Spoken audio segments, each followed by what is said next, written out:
নমস্কার, আমি রাখি। আমার নতুন আরও একটি ব্লগে আপনাদের সবাইকে স্বাগত জানিয়ে আজকের ব্লগটি শুরু করলাম। কেমন আছেন আপনারা সবাই? আশা করছি ভালো আছেন, আর আমরাও বেশ ভালো রয়েছি। এখন বাজে সকাল 9টা, আপনাদেরকে সাথে নিয়েই ব্লগটা শুরু করলাম। সকালবেলায় বেশ কিছুক্ষণ আগে ঘুম থেকে উঠেছিলাম। ওঠার পরে টুকটাক যা কাজকর্ম ছিল সেইগুলো সমস্ত গুছিয়েছি। বিবেকের বাবা বাড়িতে রয়েছে, আর সাথে রয়েছে আমার শাশুড়ি মা। তো বিবেকের বাবা এসেছে, আসার পরে আমার শাশুড়ি মাকে নিয়ে এসেছে। তো যেহেতু শাশুড়ি মা রয়েছে, বিবেকের বাবা রয়েছে, সেই জন্য সকাল সকাল ঘুম থেকে উঠে চা করে, চা খেয়ে তারপরে সংসারের কাজে লেগে পড়লাম। আর বিছানাটা একটু দেরি করে এই জন্যই গোছাতে এসেছি, কেননা বিবেক ঘুমিয়েছিল, যে কারণে বিছানাটা তুলতে পারিনি। বিবেকের বাবা তো বাড়িতে খুব একটা থাকেই না, আর যেহেতু আমি আর বিবেক একা ছিলাম, সেই জন্য কাজের খুব একটা চাপ ছিল না। যখন ইচ্ছে হতো তখন করতাম, যখন সময় পেতাম তখন কাজ গুছিয়ে নিতাম। আর এখন যেহেতু মা এসেছে, মাকে সময় মতন রান্না করে দিতে হবে, সমস্তটা মায়ের গুছিয়ে টাইমে টাইমে দিতে হবে, যার কারণে চাপটা মাথায় একটু বেশি। সেই জন্য সকাল থেকে উঠেই তাড়াহুড়ো করে কাজ শুরু করে দিলাম। ঘরবাড়ি পরিষ্কার পরিচ্ছন্ন করে দিয়ে তারপরে যাব কিচেনে গিয়ে রান্না বাকি রয়েছে। সকালের খাবার করব, দুপুরে রান্না করব।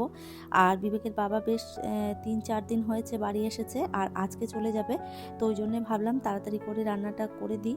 ও খেয়ে যাবে, সেই টিফিনও করে দিতে হবে, আবার নিয়ে যাবে সেটাও করে দিতে হবে। দুপুরের রান্নাও রয়েছে সাথে। তাড়াতাড়ি করে সমস্তটা গুছিয়ে করব। আর এই যে দেখুন, চারোদিক সমস্তটা ছড়িয়ে ছিটিয়ে রয়েছে বাড়িতে। কয়েকদিন ধরে কিছু গোছাতে পারিনি, কেননা এই যে আমাদের ফ্ল্যাটের নিচেই হয়েছিল সরস্বতী পুজো। তো ওই পুজো নিয়ে এত ব্যস্ত ছিলাম, যে কারণে না আর ঘরবাড়ি পরিষ্কার করা হয়নি। দেখতে পাচ্ছেন কি পরিমাণে ধুলো বসেছে। আসলে এই যে আমাদের যে ফ্ল্যাটের সামনে যে বিল্ডিংগুলো উঠছে, তাতে প্রচণ্ড পরিমাণে ওই সিমেন্ট বালির কাজ হচ্ছে, যে কারণে না প্রচুর ধুলোবালি ঘরেতে জমা হয়। একদিন না মুছলে আর তাকানো যায় না। তো যাই হোক, সমস্তটা মুছে আর এখানে যে রানারটা ছিল সেটাও আর কি চেঞ্জ করে দিলাম। আর এই দিকটাতেও দেখছি প্রচুর ধুলো রয়েছে, এগুলোও একটুখানি মুছে নিই। সকালবেলায় এই সমস্ত মোছামুছিগুলো আমি প্রত্যেক দিনই করে ফেলি। সকাল সকাল এইগুলো ডাস্টিং করলে না বেশ ভালো পরিষ্কার পরিচ্ছন্ন থাকে। প্রত্যেক দিন যদি করা হয় তাহলে খুব একটা সময় লাগে না, 15-20 মিনিট একটু ঝাড়াঝাড়ি করলেই সমস্তটা একদম পরিষ্কার হয়ে যায়। এইদিকের ঘরটা সমস্ত গুছিয়ে নিয়েছি। কি যে শান্তি হলো ঘরটাকে গুছিয়ে, কি বলবো আপনাদের। ঘর এলোমেলো থাকলে না আমার একদমই ভালো লাগে না, মনে হয় যেন শরীরের ভেতরে একটা জ্বালা উঠে যায়, কখন পরিষ্কার করব। তো যাই হোক, সমস্তটা গুছিয়ে নিয়ে এখন যে কি শান্তি লাগছে মনে, কি বলবো।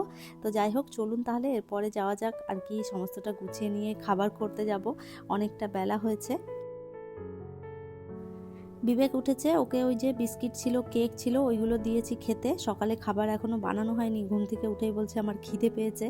তো ওকে ওই দিয়েছি, ও ব্রাশ করে এই কেক খেয়েছে, আর তার সাথে খেয়েছে একটা অরিও বিস্কুট। ওটাই খেয়ে এখন বসে টিভি দেখছে। আর আমি এরপরে যাব আর কি, সকালের যে খাবার দাবারগুলো রয়েছে সেগুলো করব। শাশুড়ি মাকেও খেতে দেবো, বিবেকের বাবাও রয়েছে। তো চলুন তাড়াতাড়ি করে সমস্তটা গুছিয়ে নিই। দুধবেলা দাদা এসে দুধটা দিয়ে গেছেন, তো ওইদিকে দুধ বসিয়ে দিয়েছি। কালকের কিছুটা দুধ ছিল, সেটাও আর কি গরম করে নিলাম। আর ওইদিকে ভাতটাও বসিয়ে দিয়েছি। আর এই যে দেখতে পাচ্ছেন, বিবেকের বাবা নিয়ে এসেছিল খেজুর গুড়, ওইটাই আর কি একটুখানি খালি করে নিলাম। 2 লিটারের বোতলটা একদম ভর্তি করে খেজুর গুড় নিয়ে এসেছিলো। এখান থেকে অর্ধেকটা দিয়ে দিয়েছি, আমার শ্বশুরবাড়ি পাঠিয়ে দিয়েছিলাম।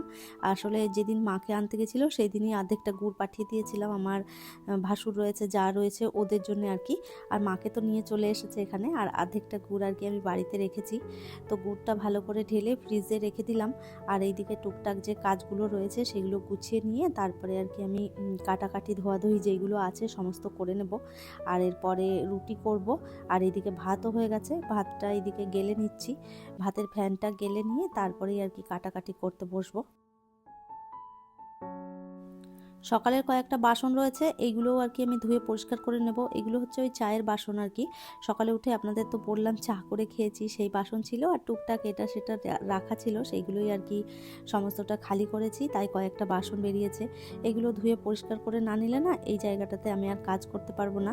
তো ওইদিকে বাসনগুলো ধুয়ে বেসিনটা ভালো করে পরিষ্কার করে নিলাম। সম্পাস লাইফস্টাইল থেকে বোন আমাকে কমেন্ট করেছে, 2টি রান্নাই খুব সুন্দর হয়েছে, তোমার সব কাজ খুব ভালো লাগলো। থ্যাংক ইউ সো মাচ বোন, এভাবেই পাশে থেকো। অনু ব্লগ থেকে একটা বোন কমেন্ট করেছে, অনেক পরিশ্রমের পর শেষমেশ ভিডিও পোস্ট করতে পারলে বেশ ভালো লাগলো দিদিভাই। থ্যাংক ইউ সো মাচ বোন। মৌমিতা দে বোন কমেন্ট করেছে, বিবেককে কংগ্রাচুলেশন মেডেলের জন্য। মেডেল যাই হোক না কেন, পার্টিসিপেট করাটাই অনেক বড় কথা। তোমার সারাদিনের গোছানো কাজ দিয়ে ভিডিওটা খুব সুন্দর লাগলো। থ্যাংক ইউ সো মাচ বোন, এভাবেই পাশে থেকো। এত সুন্দর একটা কমেন্ট করার জন্য অসংখ্য অসংখ্য ধন্যবাদ। আপনারা আরও অনেকেই কমেন্ট করেছেন, আপনাদের প্রত্যেককেই জানাই অসংখ্য অসংখ্য ধন্যবাদ এত সুন্দর সুন্দর কমেন্ট করার জন্য। আর এই তো সমস্তটা গুছিয়ে নিয়েছি, আর এইদিকে রুটি করেছিলাম, তো এইদিকে আমার শাশুড়ি মাকে দিয়ে দিলাম হচ্ছে রুটি, আর তার সাথে দিয়েছি খেজুরের গুড়। তো মা ওইদিকে খেতে থাকুক, আর এইদিকে আমি দুপুরে রান্নাটা আর কি শুরু করে দিলাম। তো আজ নিয়ে এসেছিল বিবেকের বাবা হচ্ছে ওই শোল মাছ, তার সাথে নিয়ে এসেছিল চারাপোনা মাছ। তো চারাপোনা মাছটা রেখে দিয়েছি, দুটো মাছ শুধু ওকে ভেজে দেবো, কেননা ও তো আজকে চলে যাবে। তো তারপরে মাছটা যদি রেখে দিই না, তখন আর খেতে ভালো লাগবে না, বিবেকের বাবা যেহেতু এনেছে। তো যাই হোক, এইদিকে মাছ ভাজাটা বসিয়ে দিয়েছি, আর ওইদিকে মাছটা যতক্ষণে ভাজা হচ্ছে ততক্ষণে আমি এইদিকে সমস্ত শাকগুলো আর কি কেটে নেব। তো শাকটা ভালো করে আগে ধুয়ে নিয়েছি, প্রচুর বালি থাকে শাকের মধ্যে, ওই জন্য ভাবলাম ভালো করে আগে গোটা শাকটাই ধুয়ে নিই, তারপরে আর কি কুচিয়ে কেটে নেব। আমি যদিও বা সবসময় সবজিপাতি ওই বটিতেই বেশি কাটি, চপারে খুব একটা কাটা হয় না আমার। আর একদম যদি বটিতে আর চাকুতে ধার না থাকে তাহলে তো আমার একদমই কাটতে ভালো লাগে না। ওই জন্যে আমি আগে যে চাকুগুলো ছিল সেগুলোতে একটুও ধার ছিল না, আর ওই জন্যে একটা চাকু কিনেছি, আর এই চাকুটার নতুন এত ধার কি বলবো আপনাদের। তো যাই হোক, শাকগুলো এত সুন্দরভাবে কাটা হয়েছে আজকে ধারওয়ালা চাকু পেয়ে। শাক ভাজাটা আগে বসিয়ে দিলাম, মাছগুলো আমার ভাজা হয়ে গেছে, না মাছগুলো নামিয়ে রেখেছি। আর এই দিকটাতে বসিয়ে দিলাম শাক, ওই পেঁয়াজ আর রসুন কুচি দিয়েছিলাম তেলের মধ্যে, তারপরে শাক দিয়ে দিয়েছি, আর নুন দিয়েছি, হলুদ দিয়েছি। আর এই শাকগুলো খেতে ভীষণ ভালো লাগে, আমাদের বাড়িতে এই পুনকো শাকটা খেতে আমরা সবাই ভালোবাসি। অনেকে নোটে শাক বলে, অনেকে পুনকো শাক বলে, আপনারা কী নামে ডাকেন কমেন্ট করে জানাতে পারেন। ফুলকপি দিয়ে আর শোল মাছ দিয়ে তরকারি করলাম, আর ওইদিকে আর কি শাক ভাজাটা নামিয়ে দিয়েছি, আর পরোটা করে নিয়েছি। পরোটাগুলো আগেই করে নিয়েছিলাম, বিবেকের বাবা আর কি নিয়ে যাবে। তো যাই হোক, এদিকে যতক্ষণে রান্নাটা হচ্ছে ততক্ষণে আমি রান্নাঘরটা একটুখানি পরিষ্কার করে নেব। দেখতেই পাচ্ছেন কি অবস্থা করেছি রান্নাঘরে। রান্না করতে এলে আমার এরকমই হয়, চারদিক ছড়িয়ে ছিটিয়ে থাকে। তো রান্নার শেষে আমি সমস্তটা গুছিয়ে নিই। এখন বাজছে বেলা 1টা, বিবেকের বাবাকে খেতে দিয়ে দিলাম, ও আর কি খেয়ে বেরিয়ে পড়বে, 1:30টার সময় গাড়ি রয়েছে। তাহলে চলুন, আমার আজকের ভিডিওটা এই পর্যন্তই, ফিরবো নতুন ব্লগ নিয়ে। ততক্ষণের জন্য সবাই ভালো থাকবেন, সুস্থ থাকবেন, আবারও দেখা হবে নতুন একটি ব্লগে।